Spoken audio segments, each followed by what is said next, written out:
Hello and welcome to the FTB Premier League Reaction Show. Hope everyone's had a good weekend. It's been another fun-packed weekend of Premier League football, and I'm looking forward to going through this weekend's fun and action with two great guests. We've got Ian. Ian, how are you? Yeah, feeling really good. Really good. I can imagine. Got your shirt on, so you let everyone know that you're a Man City fan, I can see. Yeah. Brilliant. City fan. Oh, brilliant. And also, we've got the fantastic Sam, who it's harder for me to say, but he's a Spurs fan. But you'll be in a good mood today as well. I've been in the doldrum for the last 3 games, so the last few weeks. So yeah, I'm allowed to have this bit of crowing time, and I'm enjoying it immensely. Yes, I can tell you came on with a big smile today. I could tell. Brilliant. Well, before we get into games, gents, I've got a couple of things I've got to say, let everyone know what's going on. Firstly, we've got a promotion that's running. We're giving away a free football shirt of your choice with your name and number on the back once we hit 500 subscribers. All you need to do is subscribe and share this show, and you'll be in with a chance of winning this shirt. So make sure you hit that button, subscribe, share the show, and give yourself a chance of winning this shirt. Good. So, gents, should we get into the games? Yep.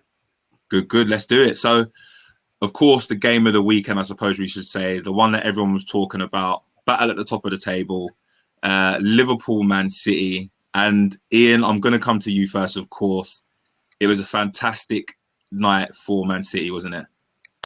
Yeah, I was nervous. I was nervous all day walking up the walls. I thought City had a great first 10 minutes. But then, to be fair, Liverpool, I thought, were the better team for most of the first half. You have to be disappointed to miss a penalty like that. They've nicknamed him now Kundagan after Kun Aguero with all the goals he's scoring. He hasn't scored any, and then it's all come along, which is amazing. I want to add, I really hated that Thiago tackle early on. It reminded me so badly of the old Souness days where, you know, in the dressing room before the game, they say, let's take out the best player in the first 5 minutes. Didn't like it. Cynical, shitty thing to do. But then I thought the second half, to be fair to Pep, he's usually a one-trick pony and struggles to change the formation. But changed the formation a little bit in the second half, and City had the gas, basically. You know, I think 2-1 would have been a fair result. But, you know, was Alisson ill? I don't know. And but Klopp to come out with, maybe his feet were cold. Did you hear that? He said maybe he's got frozen feet or something when he kicked the ball. I think Klopp needs to be bigger than that. He needs to find some dignity because, you know, you can't always win, but don't trot out the excuses. Just say City was slightly the better team. They had more gas in the second half, which was true. Yeah, really happy. I now believe it's a bloody difficult February for City, but they're over the first hurdle. You know, they've got to play Spurs. They've got to play West Ham away, and there's another tough game, Everton. And football's a funny old game as well. What I would say is City are away at Swansea, who are doing really well on Wednesday night. It's a long way. It's going to be down cold and horrible. And City only just got back past Swansea, I think 1 or 2 years ago in the FA Cup. Don't underestimate that one. Yeah, that'll be a good fixture for him, to be fair. And Sam, I mean, coming to you, before the game, did you see the result being like this? I mean, I know it flattered Man City a little bit, you know, with it finishing 4-1, but in fairness, it was a very good performance from them. But did you see the game going that way? If I'm honest, I always saw City as being the favourites, even though it was at Anfield, just from the fact of Liverpool's last few performances. I know they had the result against Spurs and we kind of give them a bit of a leg up. But the games after that, they hadn't really performed to the level that we known Liverpool to perform. I always thought City had the majority of the control of the game. They did change things in the second half. It was probably closer than the scoreline suggested, but I always thought City were going to be the ones who were going to win it. There was nothing that Liverpool could really do off the bench to change it. And I always thought because of that, it was always going to be City's for the taking. Alisson making those mistakes, uncharacteristic at the time. But I think just the general pressure of City, they were all over them. The press was really good from them. I didn't see much of that press from Liverpool. And what I'm with you on this one, Ian. You know, some of the excuses that Klopp comes up with when he plays against Spurs and he talks about, oh, they're the counter-attacking monsters with our low block. Well, what did he do today? He had a low block in for most of the game. And, you know, he got what he deserved, in my opinion. They are they are struggling, and it's going to be a battle for the top four for them. Yeah, it's a good point actually, because they are struggling and it will be a battle. We got a couple of comments coming in already, which is fantastic. One from Adam Morris here. He says, "I think City have officially ended Liverpool's title hopes." Would you agree with that, Ian? Yeah, I think it's the first time I felt we could do this league. I still think United have some tricks in the tail, and City have some difficult games, but it's a very, very strange league. Anything can happen. A bit of corona outbreak in one of the teams and the whole pendulum changes. I read a stat in the newspaper this morning that only 37% of the games have been won at home, whereas 41% have been won away. There's been more goals scored by the away teams than the home team. It's a weird topsy-turvy league championship this season. I feel confident, but I'm also aware that shit happens. Yeah, very particularly this season. What is around the corner? Corona could affect the club. Yeah, you never quite know with this season. It's been a season of plenty of ups and downs and shock results. But I mean, before we do move on, I mean, one player that we really need to mention is Phil Foden. He was fantastic, wasn't he, Shane? Yeah.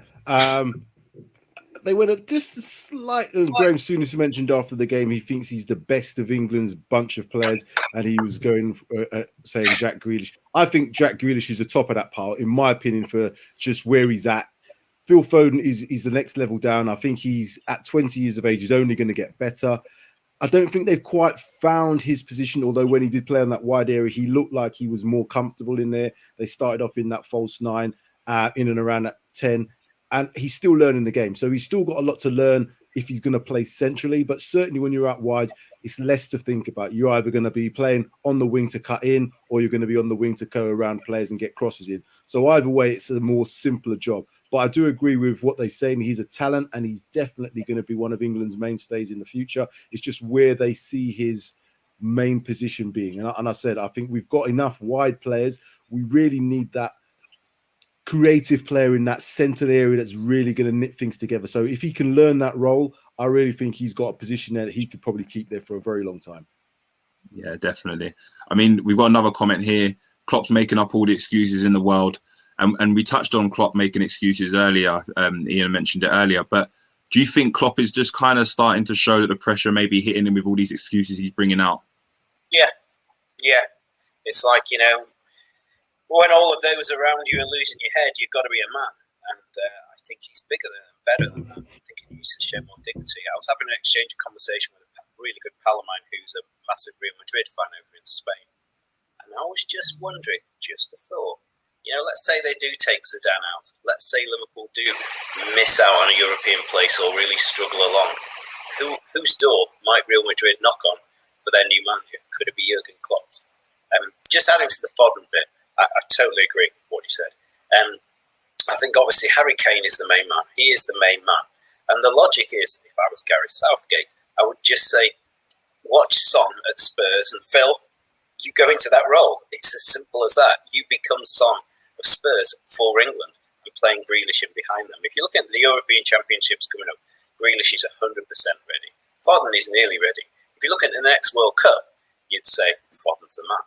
But for this summer, I think Harry Kane, you build the team around Harry Kane, and the logic is that Phil Foden becomes Son. So who would you, just on that subject then about that, who would you then play as the number 10?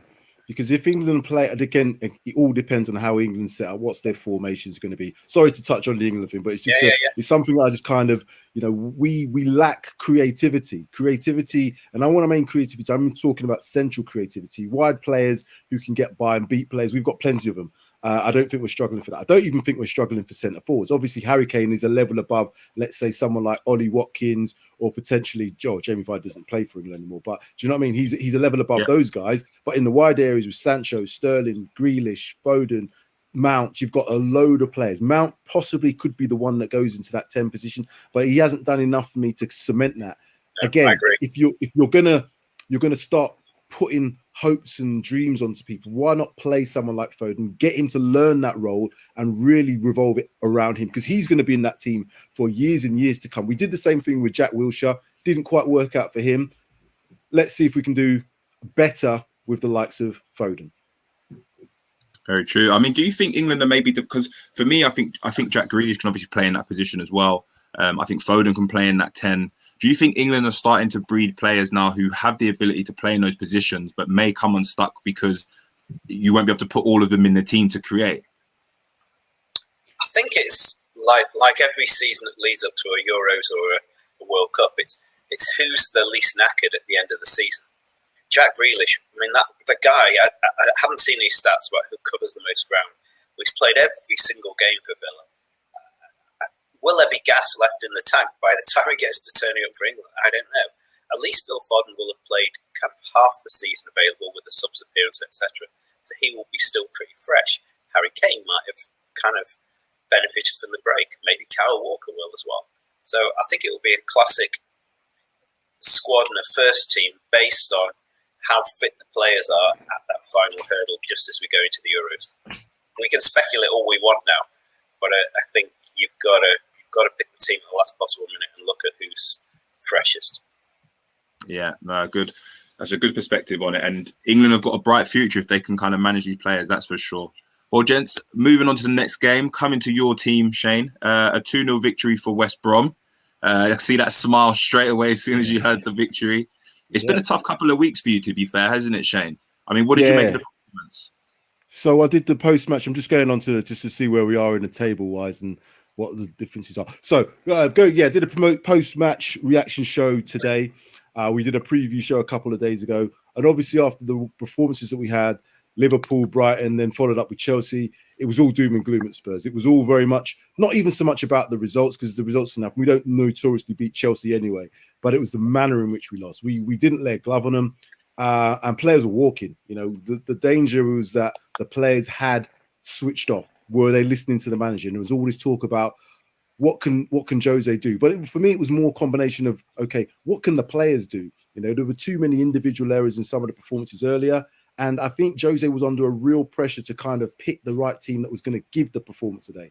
We had some cameo appearances on Thursday against Chelsea from the likes of Lamela and Lucas, and they kind of cemented their place in the starting 11 today, and it worked out. So there was energy, there was intensity from minute one. We always, again, temper it with the fact that it was West Brom, but West Brom, managed by Sam Allardyce, could have been a tricky fixture for us. Again, they could have had, more pressure in terms of putting balls into the box, playing long, playing more direct, but we didn't allow them to have the ball, which I thought was really the difference today. I thought it might have been a Jose bit of a cagey standoff and maybe sit off them a little bit and give them a little bit more respect than probably they did deserve.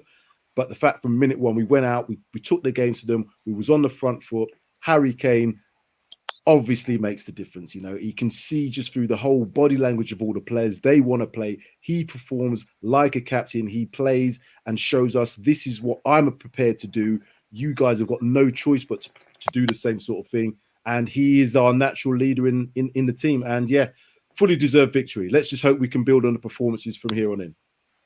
Yeah, I mean, Ian, coming to you, the last few games hadn't been great for Spurs, and there's been some iffy results, and the team performances, I think, was the most noticeable thing that weren't great.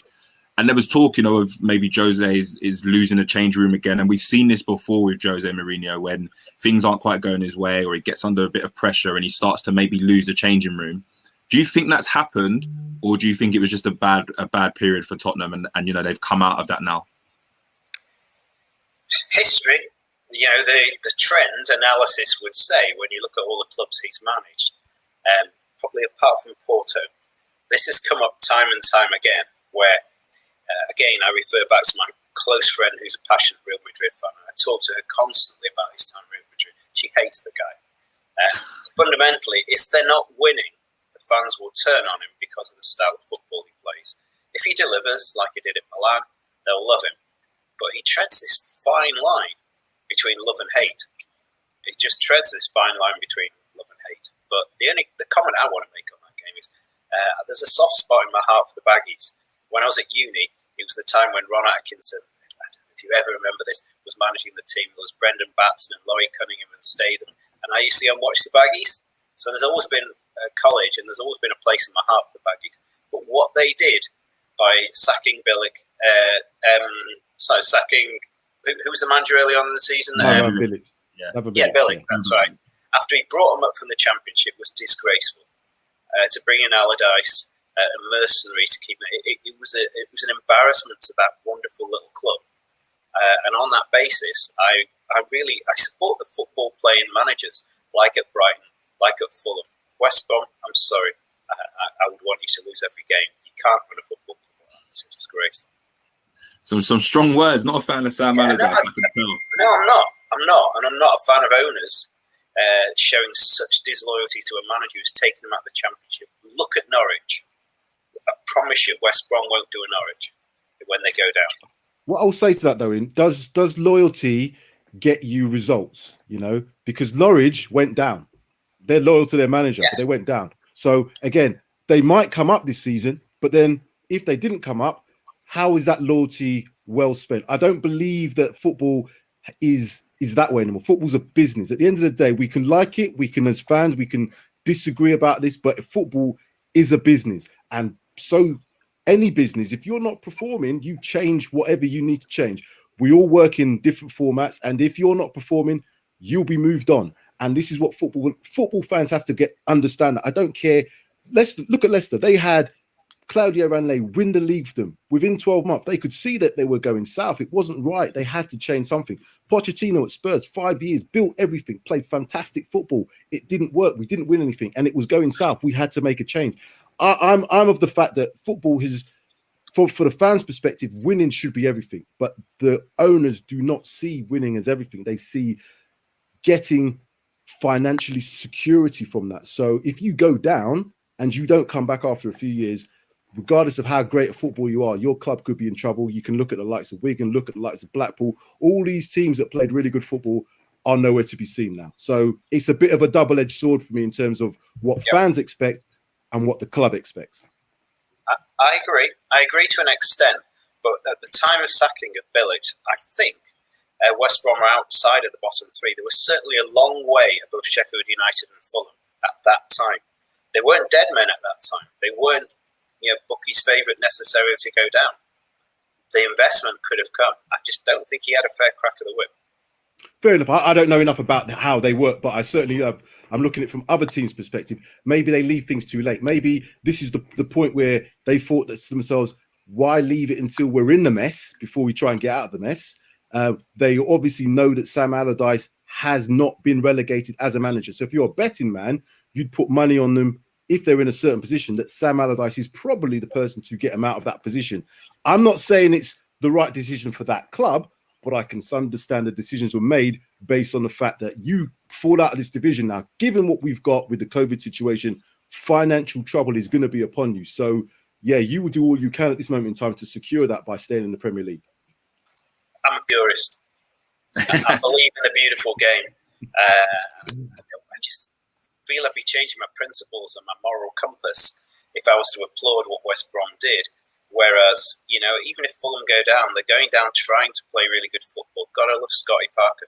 Graham Potter is pulling Brighton away. Sean Dyche is pulling Burnley away, and they've stuck with him. You could have turned around to Burnley and actually said we should sack Sean Dyche. They were in a similar position to West Brom, but look at it. The thing with Burnley, though, is they'd have to sack Sean Dyche to get another Sean Dyche. Sean Dyche does this every year. This is what he does. He's used to this type of football. So therefore, for them to sack him would make no sense. Somebody that comes up and has to fight to stay up, I think it's a different kettle of fish. When you've got managers like Sean Dyche, who's used to doing that every single year, year in, year out, I wouldn't sack him until maybe it was almost impossible for that point to get, and then you can maybe rebuild. You'd have to sack Sean Dyche to get Sean Dyche. So I look at what West Brom did now. I'm not saying that I would definitely do that if I were them, because I don't know enough about the club, but I can understand the reasons being it. Because if you play great football and you don't win, and you then go down, and you're like I said, Fulham, another prime example. They did stick with what's his name, Scott Parker, but they're still not out of it. They're still in danger, and they probably will still go down. There's still odds on to go down. So is that the right decision for them? If they come back up next season, it might well be because they've got the continuity. If they don't, and the parachute.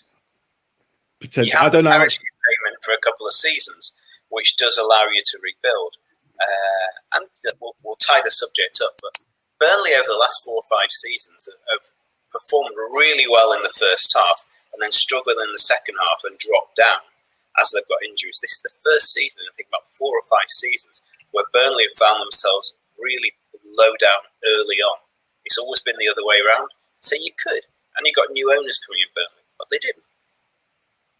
Yeah, good. Some good points, gents. Some very good points. I enjoyed listening to that actually, and it's true. The loyalty doesn't exist in the game as much as it used to. The game is a business. We've got a couple of comments on that. Solo 1979 Herlock. Football is more of a business these days, and there is no loyalty whatsoever in the game.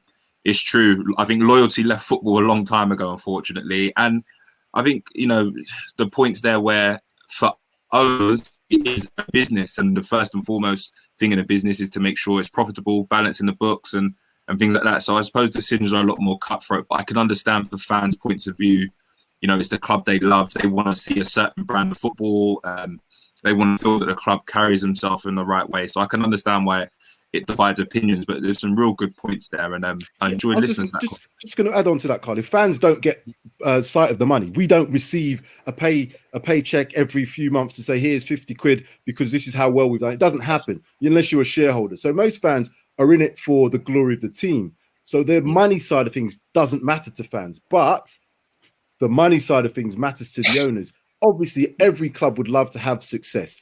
The likelihood of success happening is going to be few and far between, given the fact that football is about money. So those that spend the money tend to be the ones that do well and win all the trophies. So if that's the case, Man City, Liverpool's, your Man United's are going to be winning all the things in that's available. And if you look at the history, that suggests that is the case because that's where the money is. Chelsea being another example. So anybody else is really just fighting to do as well as they can. And to do as well as you can, you need to have the financial muscle behind you. And to come up and go down and come up and go down, I'm not sure how stable you can be as a club if you can't sustain a few years in the Premiership by hook or by crook. Yeah, very true, gents. Well, moving on to the next game. Another good game this weekend. Man United, Everton, 3-3 draw. A last-minute goal by Calvert-Lewin. Ian, coming to you first as a Man City fan, I'm sure you love talking about Man United. What did you make of Man United's performance? And I suppose you was pleased with that last-minute goal. Yes, I was pleased because I think when you win a league, there are games that go your way, and I'm talking as a City fan here, in those last minutes, whether it's your team's score or your rivals concede. And it was one of those that made me smile last night, where I just thought, well, maybe the gods are with City. Maybe the gods are with City and not with United for that, final kick of the ball. But at the same time, it's not. I don't want United to win the league. I don't think they're ready to win the league. They're work in progress. To be fair to United, work in progress shouldn't win the league, and I don't think they've got a tough enough spine to be able to see it out against a club like Everton. Fernandes is a wonderful player. Actually, when you look at the potential, we talk about England. But if you line up all the Portuguese players that are opportunities to play, you've got to hope England don't play them before the final of the Euros. But yeah, sure, I was happy United got a draw. And Shane, I mean, just a quick one on Everton. Are you surprised that Everton's season? I mean, obviously at the start of the season, they were tipped to kind of maybe go and do something, unthinkable and finish in the top 4 or even be challenging. Are you surprised at where Everton sit now, though? Am I surprised?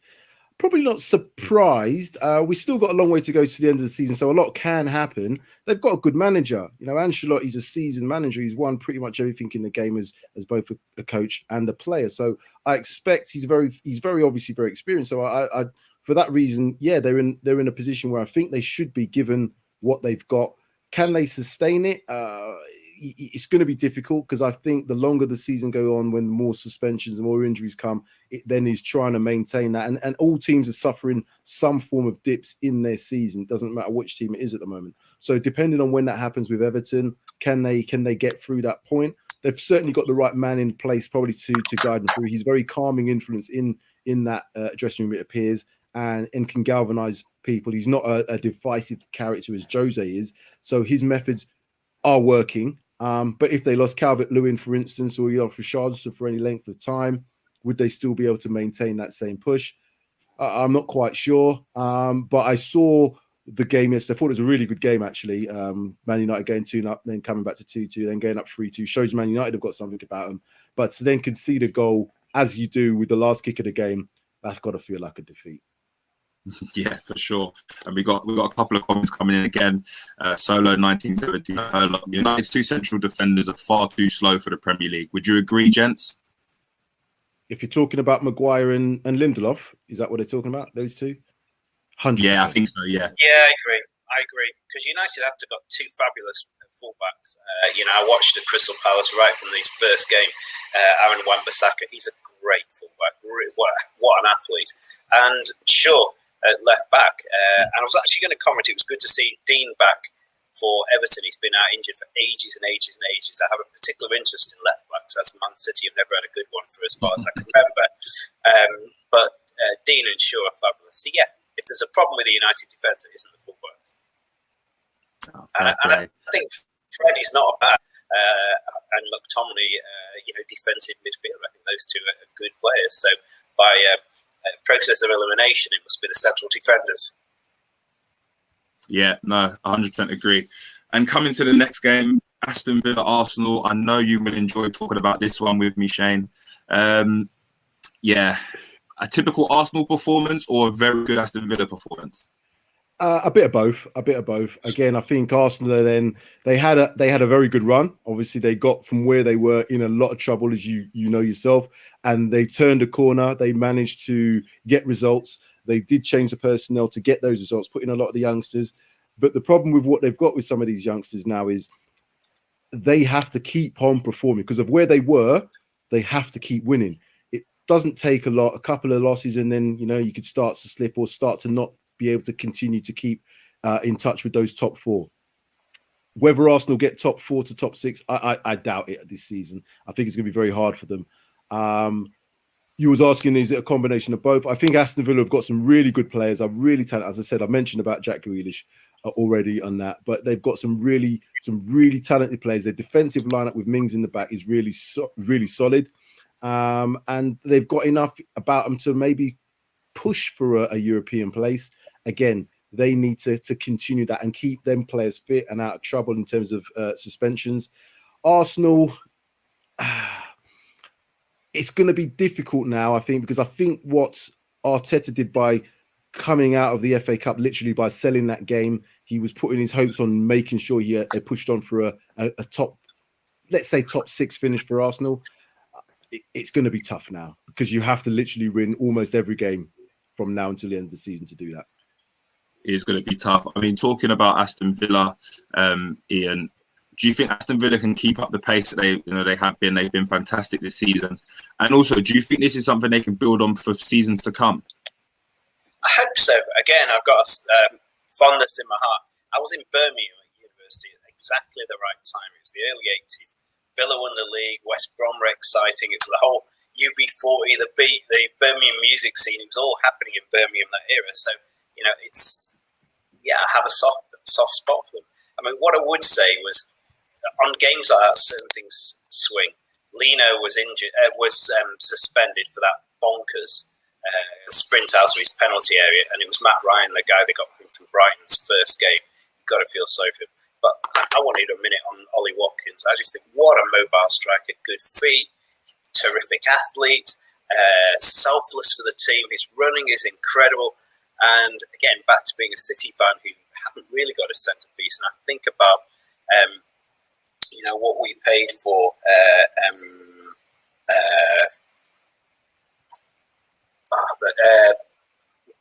the guy from Bournemouth. What we paid for Aki at 40 million versus 33 million for Ollie Watkins. Come on. Value for money. I think it's great. I just think he's such a mobile forward who gives them a centrepiece. Can they last the distance? Yeah, I don't see why not. got two ace fullbacks, Taggart and Cash, both plucked out of the Championship. And again, like Ollie Watkins, you got three players there who were Championship players, technically. They plundered out of the Championship into the Premier League. Yeah, I'm a big fan of Villa. I love watching them. It's, when City have won the league recently, everyone said, they were everyone's kind of second favourite team after their own team. But I reckon if you did a survey of fans this season and said, who's your second fave team, Villa would come up there. They were very enjoyable to watch. Yeah, I mean, we've got a comment here from Solo 1979 again. He says, John Terry's doing a fantastic job with defenders at Aston Villa at the moment. Mings was fantastic yesterday. Do you think if John Terry leaves and takes up his own kind of managerial career, which has been, talked about recently, do you think that would weaken Aston Villa, or do you think Dean Smith's still got enough to keep Villa going? What's your thoughts on that, Shane? It does depend on how much influence John Terry's got in terms of the squad and doing the day-to-day stuff. He must have quite a bit, because by all reports that I kind of read, he's quite obviously from his playing days, what John Terry was like, so that's a given. So if he's transferred that into his coaching style, his methods as an assistant, whatever his role in title might be, then certainly it's going to rub off on the players. It's certainly going to rub off within the club. So that is going to be missed for any club. Will they be able to continue? I think it would be difficult. I think your number two is really important, not just in what they bring experience-wise, but it's almost like a sounding board for the managers themselves. Can he bounce things off them? Can they be honest in their appraisal of what he's doing? And John Terry's the sort of person that I think will speak his mind. If Dean Smith said to him, is this what we should do? Does it work? And he will get an honest answer back from John, whereas you don't want too many yes men. If you have that, I don't think it necessarily pushes you as a manager. I think you need to be challenged. And I think because of that, I can see John Terry going on to do a lot. And would it have a problem for Villa? I think initially it would, until they got somebody in who was of that makeup to be able to help push them on again. So the defensive wise, they might suffer, but yeah, if it's going to help enhance John Terry's career, then they'll have to let him go, won't they? Yeah, good point. Well, before we move on to the next four games and come into the run-in, I just want to say again, thank you for the support. So keep liking, keep sharing, keep subscribing, and we'll keep trying to put on these quality shows with good talking points for you. We hope you all enjoy the content. Next game, Newcastle, Southampton. Newcastle with a very good result against Southampton, who have been obviously a very good team this season. Was it a result you expected, Ian? Did you see that coming? I put it down as a draw. Sorry, I've got a bit of a cold and a sniffle. But I did put it down as a draw, and it nearly was a draw. And Newcastle, I think, ended up with 9 men, just about getting over the finish line with one off and an injury. The player I want to pick out is Almerian. I think he's Chilean or Peruvian. I've watched him quite a lot at Newcastle. He's a great player. He's a really good player. I like his mobility. He reminds me kind of a little bit of Roberto. Was it Solano, the guy up there? Not Solano. Again, I think he was Peruvian as well. Great little player. Really like him. I feel for Southampton. They've got tons and tons of injuries. Their squad's a bit thin. They took an absolute pasting 9-0. At least they're back in the game. And by all accounts, I didn't watch the game. I read about it. Newcastle were pretty good, but Southampton matched them. So, yeah, it was an interesting game, to be fair. And Newcastle with a bit of an upturn in fortune, that's for sure. Shane, coming to you on our next game, Brighton-Burnley. I mean, it's a draw which probably suits Brighton more than it does Burnley. But Burnley's performance, especially in the second half, was fantastic. Do you think that Burnley have found what they've been looking for in terms of, starting their resurgence to get out of the problems they're in? Look, for me, Sean Dyche is a very underrated manager, has been for a long time. He's at a club which is hamstrung by what they can afford to do. You've got, in that particular area, it's difficult to attract players to maybe go up to the likes of Burnley. We always talk about Burnley, a cold night at Stoke or a cold night at Burnley. It's really difficult to attract players. The fact that he's been able to get every ounce out of their players in pretty much most seasons they've had, you're going to get the times where it's going to dip a little bit. But what I was saying about him earlier is he knows what to do. He knows how to get the best out of his group And he's always maintained it's about the hard work. That's the given. He has to make sure every single training session, every single match, they put in 100% and make sure they play for that club, play for their place. And that is, it's almost taken as for granted that that's what should happen at football clubs, but it doesn't. You know, some players are very much themselves. It's about well, you know, I don't really want to put the effort in today. So I'm getting 150 grand a week. What do I need to make the effort for? He doesn't have those type of prima donnas there. So it's all about the group. It's all about the collective. And I think, given what he's been able to do over the last few years, I can only see them surviving in there for as long as possible. And if they do have more investment, it's whether or not the investors see Sean Dyche as being the man to take them further forward. That might be the question for the owners.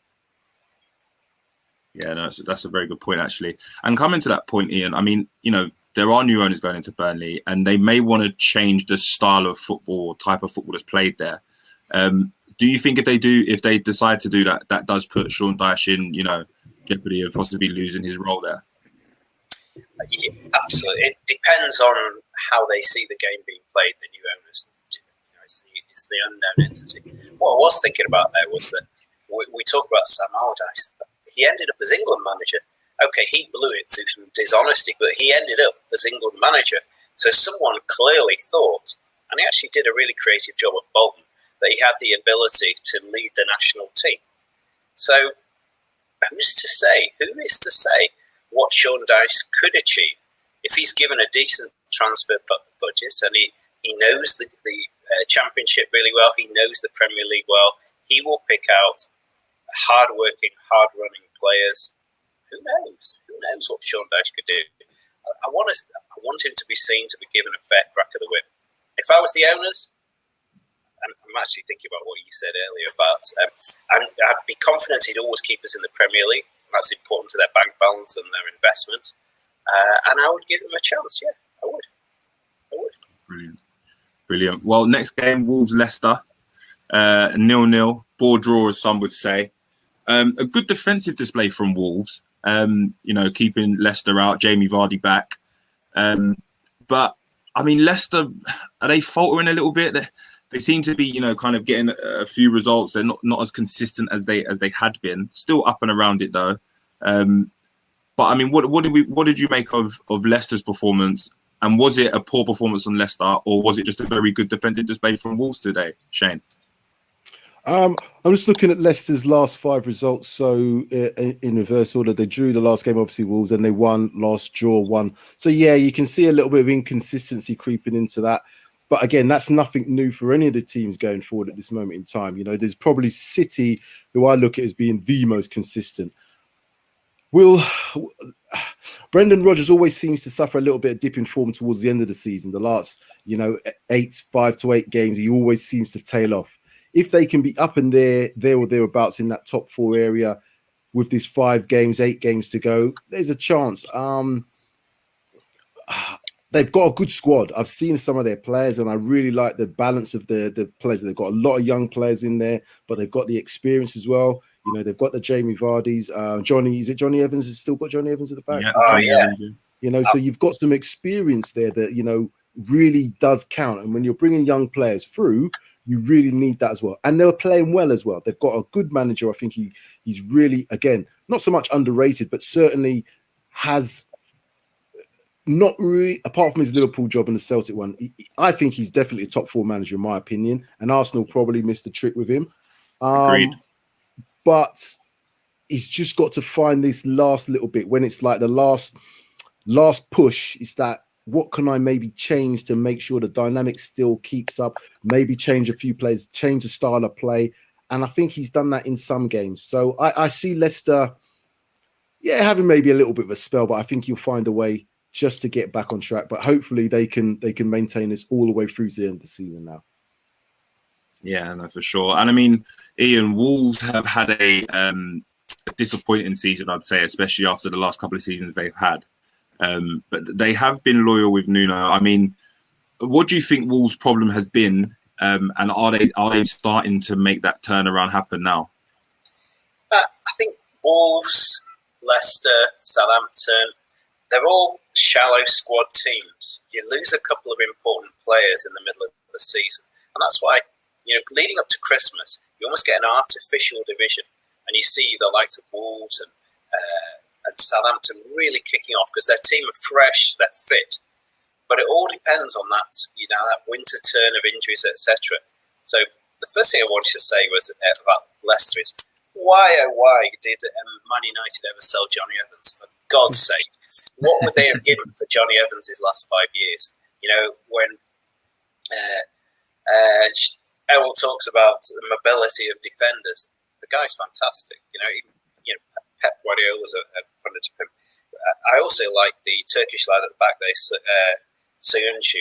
I think he's fantastic. But the key bits for Leicester is they lost two really important players. Vardy only came on in the 61st minute. For Leicester, read Spurs. What happened when Harry Kane was out? Oh, yeah, right. We struggled for 4 games. What happened to Leicester? Oh, yeah, we struggled for it. They're world-class forwards. Yeah, and I agree with that. When Leicester also lose Ndidi, who's a great player, then they will falter. And Wolves, I was surprised that they let Jota go to Liverpool. I was so surprised at that.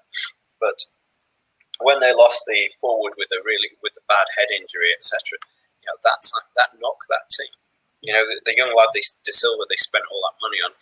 He's God, it was a lot of money for a 19-year-old at £35 million for a club like Wolves. That was a shot in the dark there.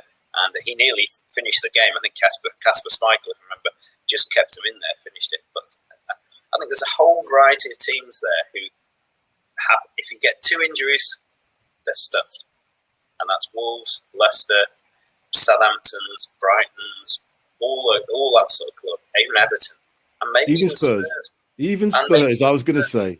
Even Spurs. But Spurs did go out and buy that lad, I can't remember his name, was it from Valencia, who looked like the backup striker, but he seems to have done nothing. He's no Jota, is he? Vinicius from Benfica. Yeah, he's...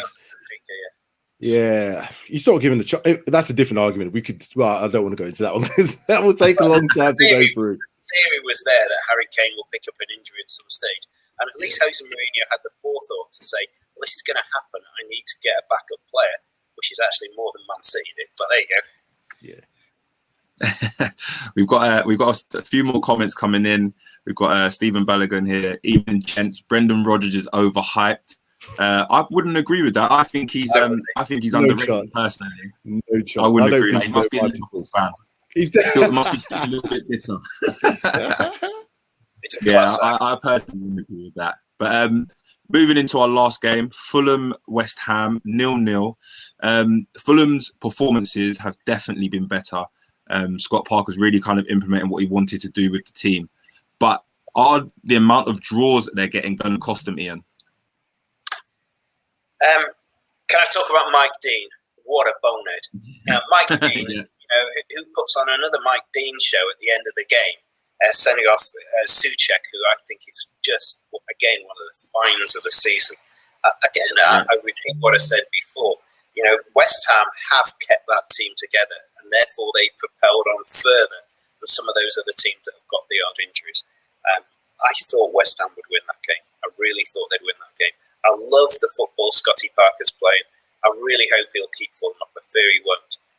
West Ham are some great players. And again, a bit like Villa, they plundered them out of the Championship, or that aspect when they picked Bowen out from Hull. And I don't know where they got Souček from, but they didn't pay a fortune for him. And again, they built a bit like Villa. I like West Ham. I think Moyes is showing his pedigree. Yeah, and I mean, Shane, should have won. Yeah, just to finish up on this game here. I mean, it's taken David Moyes a while to kind of get back to where he was when he did, a fantastic job at Everton. Is West Ham the club for him? Is it that the type of club, kind of his level as a manager? And do you think he can take them on further after this season if they do finish where they are now? Good question. Good question. Very good question. I'll talk a little bit about West Ham and I'll also talk a little bit about Fulham. So from the West Ham with a David Moyes perspective, David Moyes is that type of manager. How would I class him? He's a battler. He's one of them managers that will try again, will get the best out of players, the best out of what he's got. And when you're getting players who are maybe not the most talented, I'm not saying that not the players at West Ham are not the most talented, but they're certainly there's not as many prima donnas there. When you're having to deal with talented players who have got maybe a bit more ego, it's a lot more difficult to manage them because they, at any moment, given time, they can say, well, I don't want to play for you, sort of thing, in terms of their approach to things. And that's when it's difficult for a manager like Davy Moyes, because he would then say, right, you're not playing, I'll bring someone else in. But you can't do that when you've got some really talented players who maybe run your whole team. You can't do that if they're starting to fall out of line. So what was the guy's name that was there at West Ham, the forward? Oh, I've forgotten his name. Haller. Not Haller, that was there before that. And he went and he was kicking up a bit of a fuss. And then, yeah, he went to Marseille, didn't he? Payet. Payet. There was the other one as well. He used to. Anyway, the point being, those sort of players, once they start to give a bit of attitude, maybe they bit of prima donna, it's difficult for a manager like that because they're used to we need to be a collective. It's the managers that are able to then put their arms around and find ways of motivating talented players and getting them to perform week in, week out. Davy Moyes, I don't see him as that manager. Hence the reason why he maybe so-called failed at Man United. Going back to the Fulham thing, I'm looking at Fulham's last 5 results, and this is touching on a bit about the improvement in them. So they drew, they lost, they drew, they lost. So they might be playing great football, but they've not got any results. And they're still 8 points off getting out of that zone. So they can stick with Stock Park as much as they like and play great football, but they're going down. Those results show me that they're going down. So again, it's what as football fans, what's more important for us? Do we look at our club financially being secure and playing in the highest division, which is the Premier League, or do you want to see really good football and maybe play lower down? I think Fulham probably fall into that category. They can't play the type of football they want to play and stay in this division with the amount of money they spend. They could probably play that type of football and do pretty well in the Championship and maybe do a bit of an up and down few seasons. That's my opinion. It might not be right, but I certainly don't see them getting anything out of this season other than 18th, 19th. I agree. A little challenge I just want to put though is, I wonder if the game has changed. I wonder if the period of time when the likes of Allardyce and who's the Welsh guy, Pulis and Warnock, I wonder if the game has changed. I wonder if it's now impossible for a manager like those three to actually pull a team out of that bottom three. Maybe the Premier League has moved on. Maybe it's improved so much that trick is not possible anymore. And no matter how defensive, well-marshalled, well-strategized those managers are, to rescue them at that stage. I just wonder on that one. But again, what I like about West Ham is what I've liked about Leicester and a whole variety of clubs. They've got a bloody good left-back in Cresswell. He's a great player. They've spent really wisely out of the Championship. When you look at Matt Dawson, God, another one from Hull, and Bowen, I can't believe them. Or Ben Rama, I thought he was a bit of a show pony at Brentford, but actually, I watched him the other night, and maybe Moyes has changed, but he works really, really hard, and I've never seen Ben Rama do that. So clearly, he's earned his transfer because he's got a bit more engine in him than I ever thought, and he isn't as show-offy as I feared he was. But I was actually looking at, that's a Moyes-style team that works really, really hard. When you actually look at their bench, I was looking at their bench, and you've got 2 players there, Yarmolenko and Lanzini, who again were what the West Ham would describe as the classic West Ham, Alan Devonshire kind of players from the past that the West Ham crew like. But maybe that doesn't, win you a top half place in the Premier League. Just a thought. Yeah. He's got hard-working, passionate players, not show ponies in there. Marko Arnautovic. That was the player I was trying to remember. Yeah. Yes, Marko Arnautovic. When he chucked his toys out the pram, he's a type of player. He's a maverick player. He was pretty much winning games single-handedly for West Ham, decided he was too good for them and showed he was too good for them, and then kind of didn't want to play for them because he wanted to move. That's what I'm talking about. David Moyes, to deal with that sort of player, would say, you're not playing, see you later, but that is to the detriment of the team. You have to find different methods to integrate that type. And Pogba's probably another example. Although Pogba gets a bad press, he's probably a very similar type of player. He's so talented, you just need to get the best out of him. And sometimes you might have to swallow a couple of bitter pills to do that. But this is where the big, really top managers get paid to do. They get paid to get the best out of the best players in their squad. Yeah, no, I'd agree there. And I mean, just touching on some business that West Ham did, which I think is a fantastic bit. You know, Messi Lingard, aka Jesse Lingard, has been a fantastic signing for West Ham on his loan, and he looks revived. I mean, it's been documented that he's had personal problems. You know, his mum's going through a bit of a situation and some problems as well. He's had to look after his younger siblings, so he's had a lot of pressure on his head behind the scenes. Which people haven't known about, and he's obviously taken a lot of, you know, abuse online and things like that over a period of time. But it feels like he kind of, that move to West Ham has revived him and freed him up a bit, and he looks like he's playing with a smile on his face, which is really nice to see. Really nice to see. But gents, before we close up, I've got a couple of questions. Also mentioning the Chelsea game. As far as I know, I think it's 2-1 Chelsea at the moment. So Chelsea winning that game at current state. And Stephen Balogun added here, which I think is a real good topic to finish off on. Do we think refereeing standards have reached an all-time low right now? What's your thoughts on that, Shane? Again, this is probably a conversation that we could have a long debate about. We'll try and keep it short. In a nutshell, yes. And the reason why it's got worse is because they don't have any responsibilities. They don't have to make the right decisions now. If you make a wrong decision, it goes to VAR and it can be looked over. And then they can, I can go and look at the monitor to see if I made a wrong decision. And if they have, I can change it.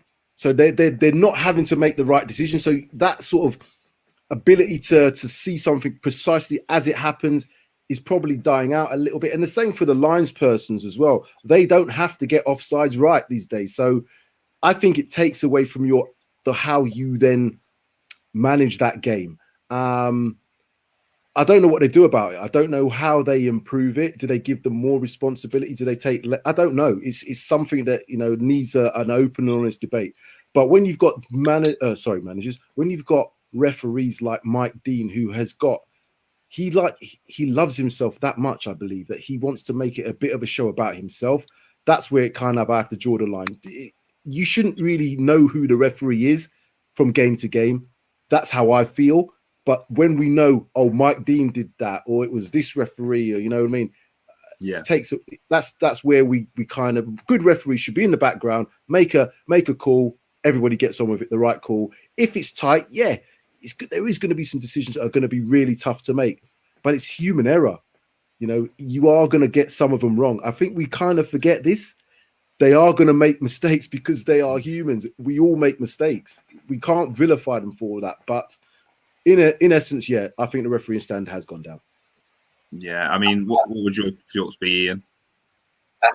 In short, I'd say yes. I think when you look at the Premier League referees, unless I'm mistaken, most of them have been refereeing for about 10 years or a dozen years. And it's old dogs and new tricks. If suddenly after, and actually they've probably been refereeing for 30 years in a certain style, knowing they control the whole game, linesman and referee.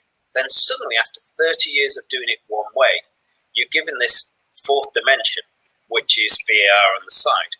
And when you've got those referees who've only managed one way for 30 years, and then they've got to manage this fourth dimension, I think that's where the communication is breaking down. They can't think in more than how you describe it. You call it myopic versus biopic. Yeah. Imagine you've been driving an automatic car for 30 years, and then someone puts you in a manual car. You've got that extra pedal, and you're thinking, I don't know how to drive this. I can't break the habit. And I think that's the problem. I think if they were going to change VAR, maybe they need a new, wider-minded, younger referees who can take that concept, who haven't got the same, they're not locked into those habits of you managing how they have done for 30 years. That's my take. No, fair points. Well, gents, that brings us to the end of the show. So before I close up, again, I just want to say thank you for the support and of course, you know, being here and watching the show today. Keep liking, keep sharing, keep subscribing. And also, just again to mention our promotion, we're giving away a free football shirt of your choice with your name and number on the back once we hit 500 subscribers. So all you need to do is subscribe and share this show and give yourself a chance of winning and being in for a chance of winning that. So, gents, I would like to say thank you. It's been another fantastic show. Thank you very much.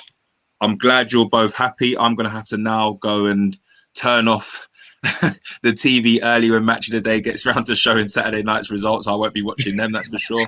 But gents, enjoy. I hope you have a fantastic night and enjoy the rest of your week.